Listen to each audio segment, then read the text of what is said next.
And welcome to Module 5, Endpoint Vulnerabilities, Attacks, and Defenses. This continues our CompTIA Security Plus study, and we'll learn more about these things now.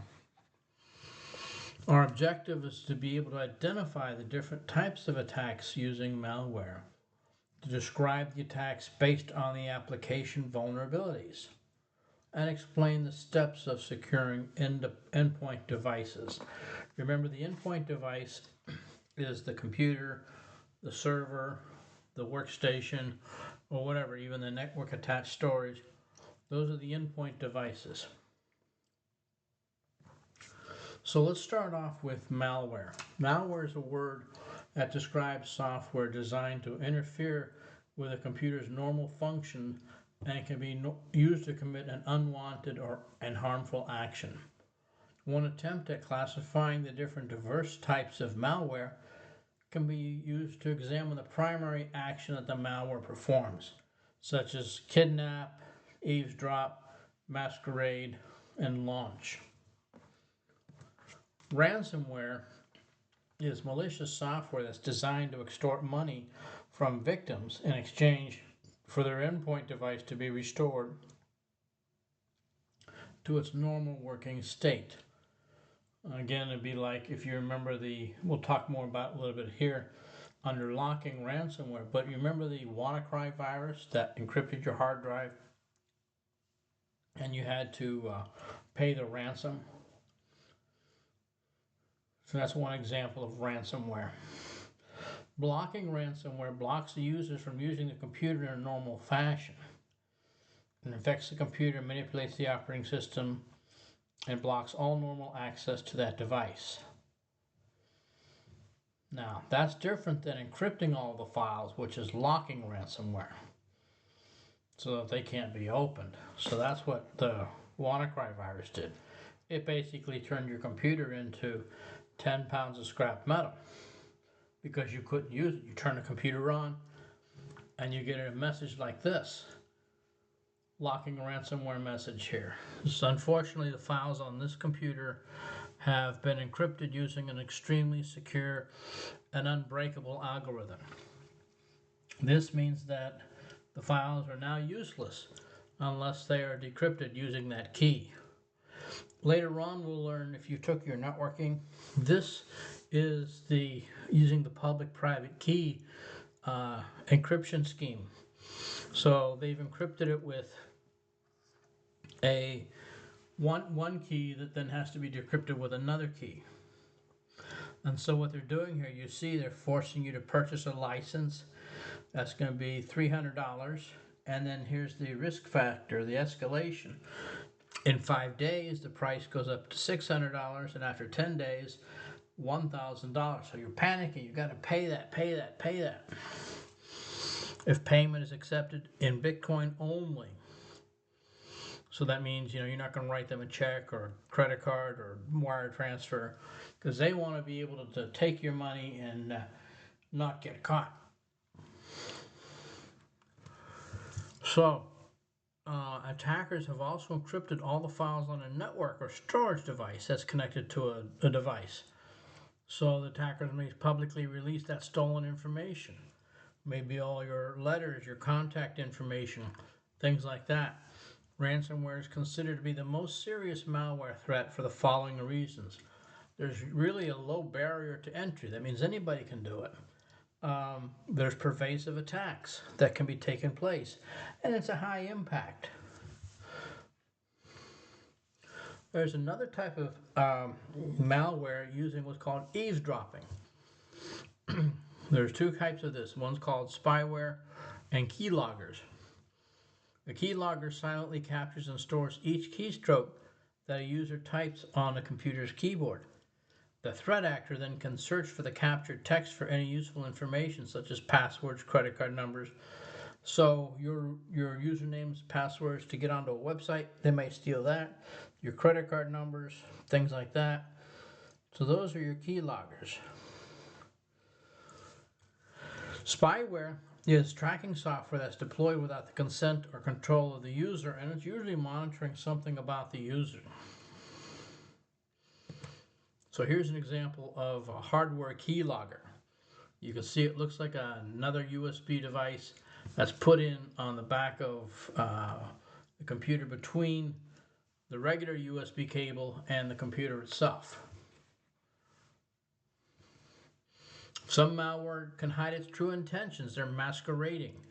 A computer Trojan is an executable program that masquerades as performing a benign activity but does something malicious, something bad. One that does it remotely is called a remote access Trojan. Basically the same functionality of a Trojan, but giving the threat agent unauthorized remote access to the victim's computer by using a specially configured communication protocol. So it might, get attached to your computer. Someone can then get into your computer and, I don't know, if you have a CD-ROM, eject the CD-ROM, or basically remotely control your computer whenever they want to. They may launch a program that infects the computer to launch attacks on other computers, including virus, worm, bloatware, bots. You have file-based viruses. That's malicious code that's attacked to a file that reproduces itself on the same computer without any human intervention. And then you can see it unloads a payload to perform a malicious action. And you have fileless virus. Does not attach itself to the file, but it instead takes advantage of native services and processes that are part of the operating system. In essence, it sits in the computer's random access memory.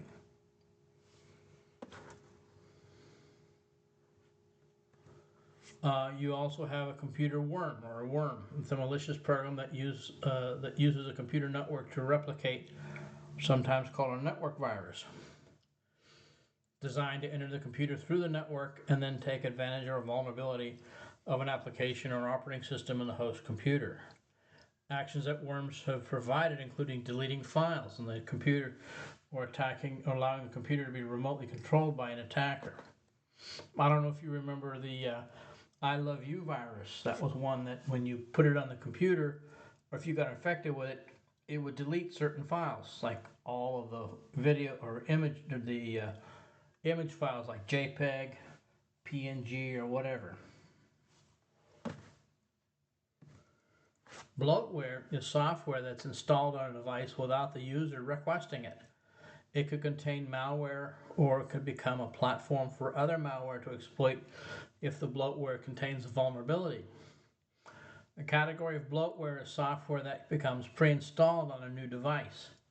Another category is software that a user does not intend to install, but is installed as a result of overlooking the default installation options. And we'll see that here on this when you download Java software. They're offering to install the free browser add-on from Ask. Ask is like a Google search. So they're asking you, if you don't look at it, it'll install the Ask toolbar. It'll set and keep Ask as the default search provider, so it'll change it from whatever you had it before, like Google or whatever. It'll then set and keep ask.com as my browser's homepage and new tabs page. So all of a sudden, just by downloading Java, you've got all this other stuff on here that you don't want. So always be careful if it's asking you to install these questions, these installation questions. Always double check them if you want that to happen. Because then afterwards, all of a sudden, you'll say, well, what happened to my computer? I used to have Yahoo or whatever on my homepage. Now I've got this other Ask thing. I don't know what that is. So always watch out for that. Another type of malware that allows the infected computer to be placed under the remote control of an attacker for the purposes of launching attacks. That's considered a bot or a robot or zombie. If you have hundreds or thousands or even millions of those bot computers gathered on a logical computer, they are like a botnet. They're under the control of that bot herder. The infected bot computers receive instructions through a command and control structure from those bot herders. Okay, so you also have the ability to sidestep. The ransomware might sidestep. A logic bomb is computer code that typically added to a legitimate program but lies dormant and evades detection until a specific logical event triggers it. Good example was years ago they had the Beethoven virus, and it would basically sit dormant until the birthday of Beethoven, or they used different. You can use Benjamin Franklin or whatever, whoever the attacker who wrote that, whatever they set that date to. When you turn it, if the computer is running or turned it on that date, that logic bomb would explode. If you didn't, then basically it would never happen. But you don't know who it is or when it's going to do that. A rootkit is malware that can hide its presence and the presence of other malware on the device by accessing the lower layers of the operating system to make alterations and so forth.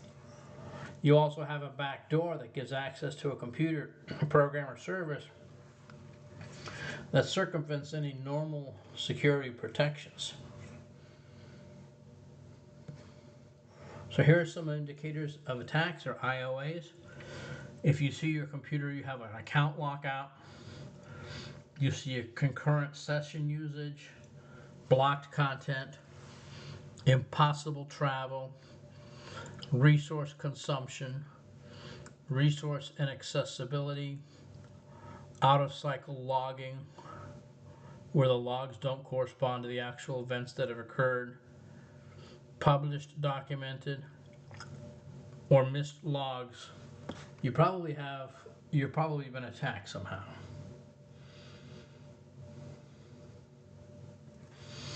All right, so let's do our knowledge check activity.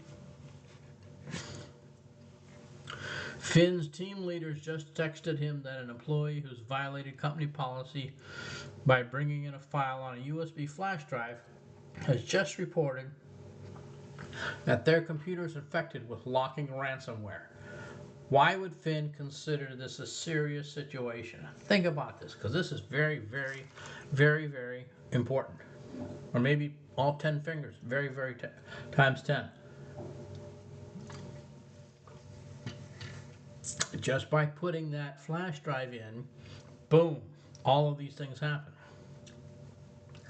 So would it be A, setting a precedent, B, encrypting all the files on the network, or C, the organization maybe pay up to $500 for the ransom, or D, the employee would have to wait at least an hour before the computer can be restored? Which one of those seem to be the most severe? And again, if you're not sure, rule out what it is, what you think it isn't.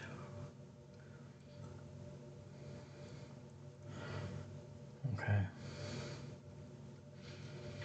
So practice and think it through, and this is part of what you study the material for the chapter, and it also helps you prepare you later on for sitting down for the CompTIA Security Plus exam.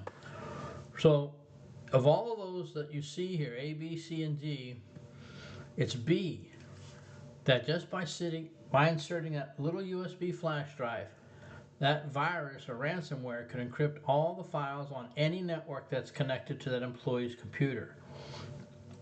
You've seen videos where you have this giant set of dominoes.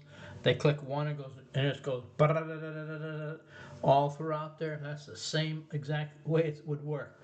That virus is spreading around, infecting all these computers, anything it can get a hold of. And you can see the explanation. Secondary drives, USB drives, network attached storage devices, network servers, even cloud-based data repositories.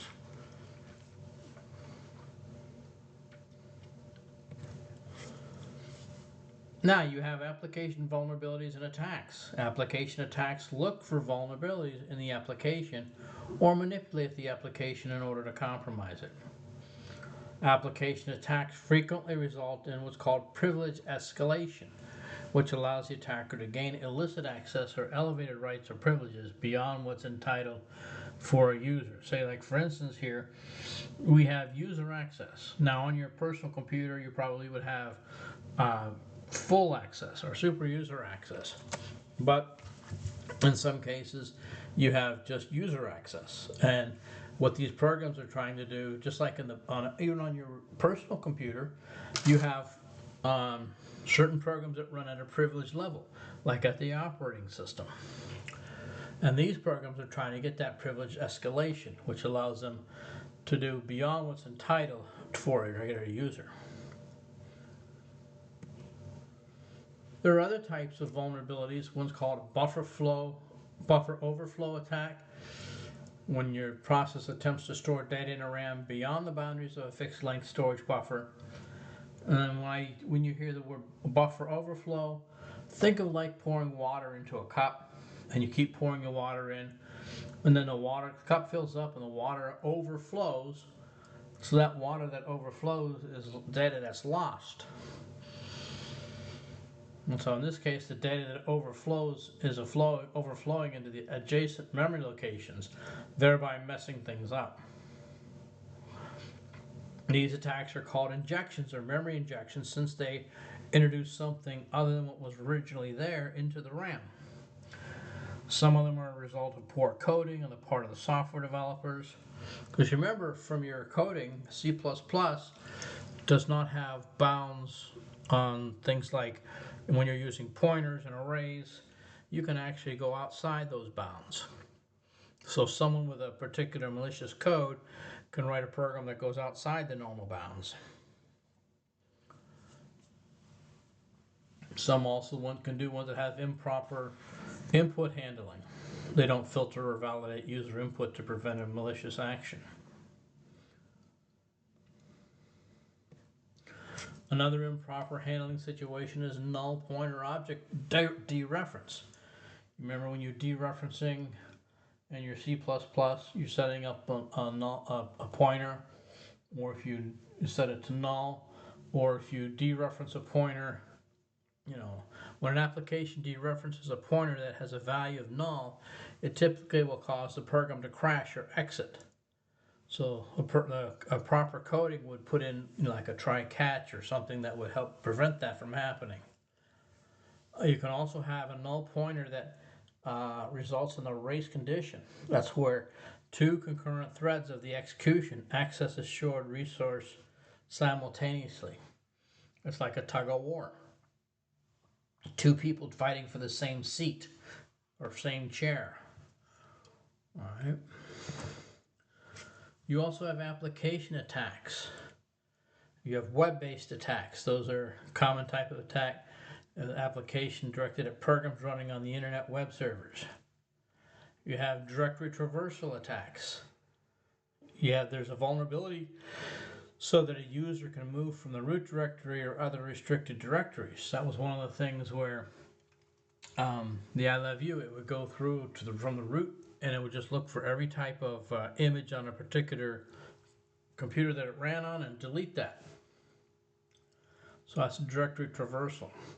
Also, for security, say if company abc.com has their website and company def.com has their website, we don't want abc.com getting into DEF's web pages. Because oftentimes you'll see in the day today, web hosting is shared, so they'll put more than one website on a particular single computer. There's another term called cross-site scripting. That's where a website that accepts user input without validating it and uses that input in a response that can be exploited.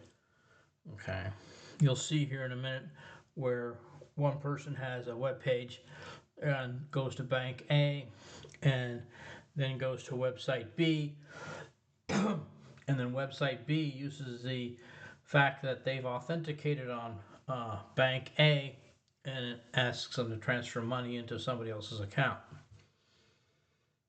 Another common type of injection is called an SQL injection, where you're inserting statements to manipulate a database server. So if you don't have the ability to, say, quote, clean your data input for like a username and password, there's a way for someone to inject SQL to have the database to dump all the usernames and passwords without even logging in.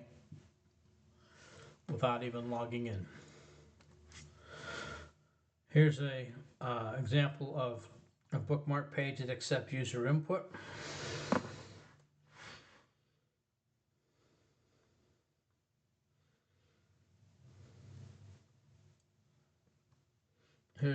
That input that they use will then be used in a response. You can see where the code is thank you and the name, and that whatever name is the name that they typed in.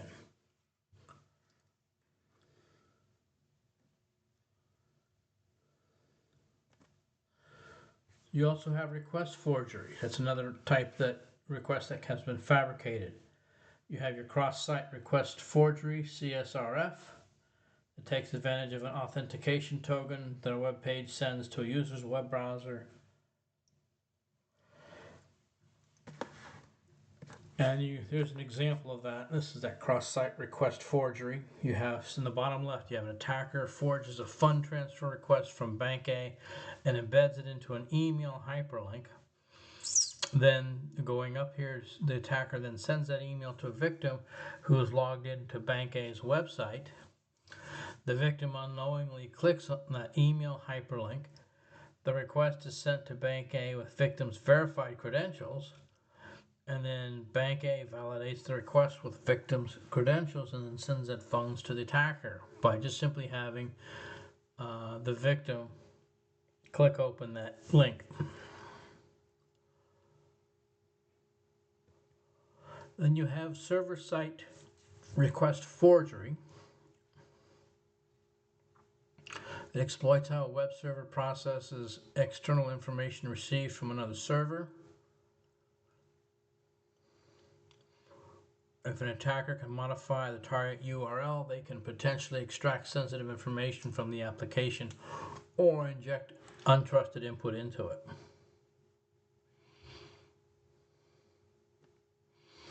And the other one, this is what you may or may not have heard this before, was called a replay attack. They're common use against the digital identities. After intercepting and copying data, the threat actor then retransmits that selected and edited portion of that copied communications later to impersonate the legitimate user. Okay, you have many digital identity replay attacks are between a user and an authentication server. Maybe a person logging in to Amazon or to their bank or wherever.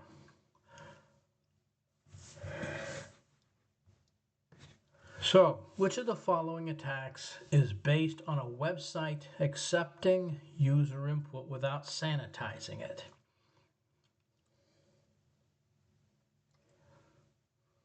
Is it an RSS, XSS, ISQL, SSXRS? If you're not sure, go back and look at the question. Based on a website accepting user input without sanitizing it.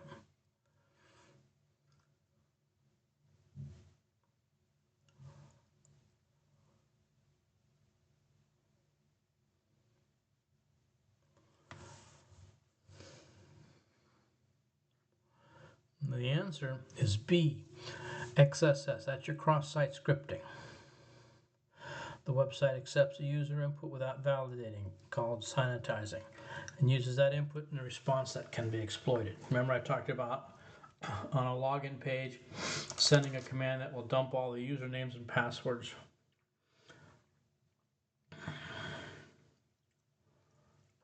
Okay. Now, the important thing is we want to be able to protect our endpoints. What's an endpoint? Well, the endpoint, remember, is the computers, the servers, or whatever. That's the endpoint on that network. So most of the time you're going to use antivirus programs to protect that. Okay, now this is different than like a firewall because antivirus software can examine the computer for file-based viruses, infections, and monitor computer activity and scan new documents that might contain a virus. You might have log files that can provide info regarding attacks. Older antiviruses use what's called static analysis. Newer approach is a heuristic monitoring called dynamic analysis. Web browsers often offer the following security on endpoint computers. They use what's called secure cookies. This prevents an unauthorized person from intercepting all cookies, or a cookie rather, that's being transmitted between the browser and the web server. You have your HTTP response headers. They tell the browser how to behave while communicating with that website. Here's your 3 types of monitoring and response systems for endpoint computers. You have your host intrusion detection systems, host intrusion prevention systems, and endpoint detection and response. So the HIDS is software based on an application that runs on an endpoint computer and can detect an attack that has occurred.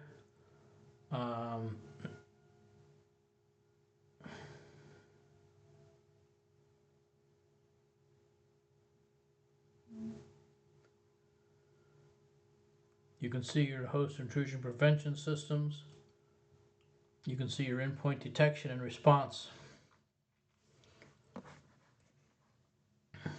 Each one getting more and more complicated, or more able to, or rather do more than its predecessor. Here's an example of host intrusion detection system. The dashboard, you can see the different graphs that show the different things that it's searching for. User login by user, firewall events by type, login failures. There's all events, login failures by user.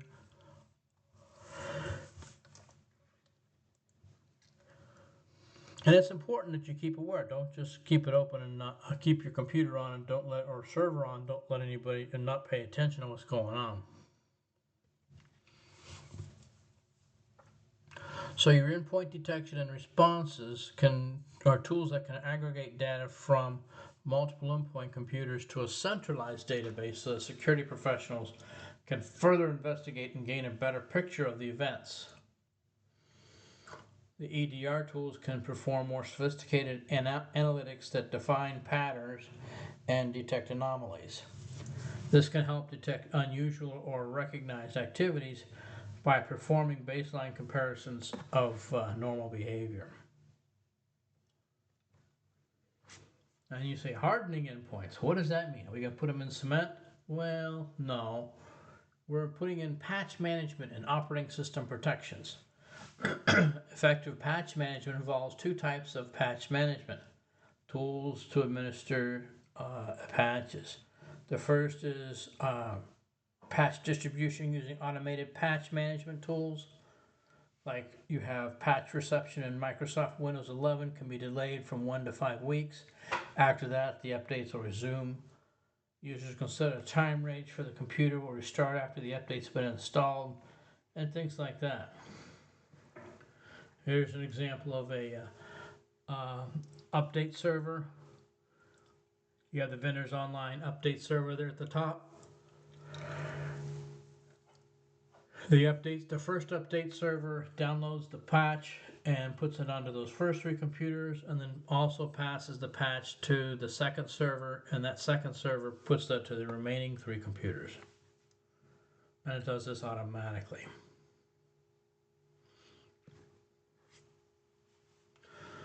So protections of the operating system level include the following: disabling any unnecessary ports and protocols.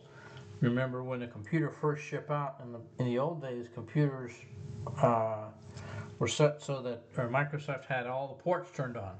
So like your FTP port, your DNS port, your HTTP port, your SMTP port, your POP3 port, all those things, as though that computer were a server, were turned on.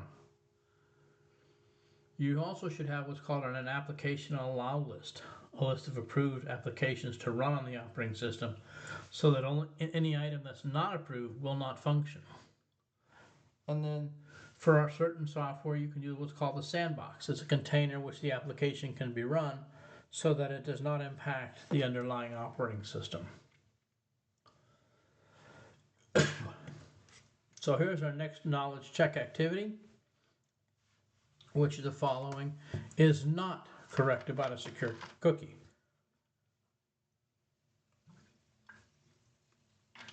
Which means that 3 of the 4 are correct, 1 of them is not correct. So A is it a means of protecting a web browser. B, it's only sent to the server with an encrypted request. C, it uses the HTTPS protocol. And D, it prevents an unauthorized person from intercepting a cookie that is being transmitted. We want the one that's not correct about a secure cookie. Not correct. So, our answer is A. It's a means of protection of a web server, a web browser, excuse me. A cookie does not protect a browser. Cookie is a piece of information. A means of protecting for cookies, a web browser can send a secure cookie. Okay? So as we wrap up this chapter, you should be able to rate your competence on the following module objectives on a scale of 1 to 5. With 5 indicating you have full confidence on your competence of that objective, and 1 indicating that you have very little confidence in of that objective. Remember, not just this class, but some of you are preparing yourself to sit and take the TIA Security Plus exam. Okay, so that's important because this will help you do well on the exam. So you should be able to identify the different types of attacks using malware, describe the attacks based on application vulnerabilities, and explain the steps for securing endpoint devices.